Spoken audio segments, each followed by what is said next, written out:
মানববন্ধন করেছেন এলাকাবাসী, তো আমরা আজকে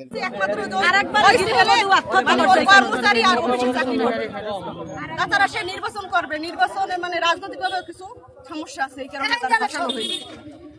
আর মূলত কারণ হচ্ছে যে ওই ছেলেটা, যে ছেলেটা বউ মারা গেছে, সেই ছেলেটা এর মানে এর প্রতিষ্ঠানে চাকরি করবে, এই কারণে চাকরি করতে এর সমস্যা কি, এ জানবে কি, যে প্রেম করছে, যে বিয়ে করছে, তার পার্সোনাল, তার সেটা সম্পূর্ণ তার ব্যক্তিগত ব্যাপার। সেটা বছর তো কোনো আয়ত্ত নাই, কন্ট্রোল নাই, থাকতে পারে।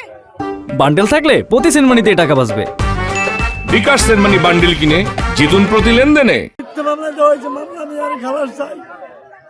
একটাই আমার ছেলে, 3 মেয়ে, আমার এক ছেলে। আমি এখন শিক্ষিত বানাইছি, খুব কষ্ট করে শিক্ষিত বানাইছি।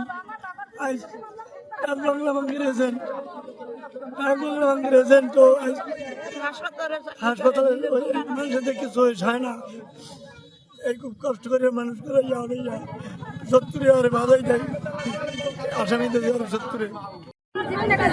চাকরি করি, এখন যদি আমি একটা অন্যায় করি, এজন্যকে দায়ী কি মালিকের? এজন্যকে দায়ী মালিকের না।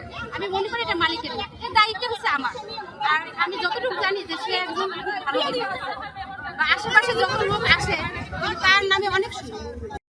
একজন ডাক্তার এবং তার একটা ব্যাংক আছে, তাকে হেয় প্রতিপন্ন করার জন্য, তো অর্থহীন করার জন্য, তাকে তার ডিমোশন করার জন্য তার এই মিথ্যে মামলা দিয়েছে। আমরা এই মিথ্যে মামলার বিচার চাই, এই মিথ্যে মামলা প্রত্যাহার চাই। ইমাম একজন ভালো মানুষ, তার ছোটবেলা থেকে এ পর্যন্ত সে সকল মানুষের সাথে মিলেমিশে চলে এবং সমাজের সমাজকর্মই করিয়ে যায়, মানুষের সেবা করে যায়। তার মতো একজন ভালো লোক আমাদের এলাকায় খুব কম আছে।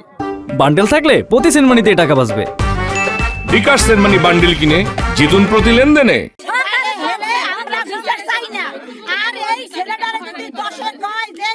খুব ভালো, তাই এইটার বিচার আপনাকে 10-এর কাছে আমরা চাই।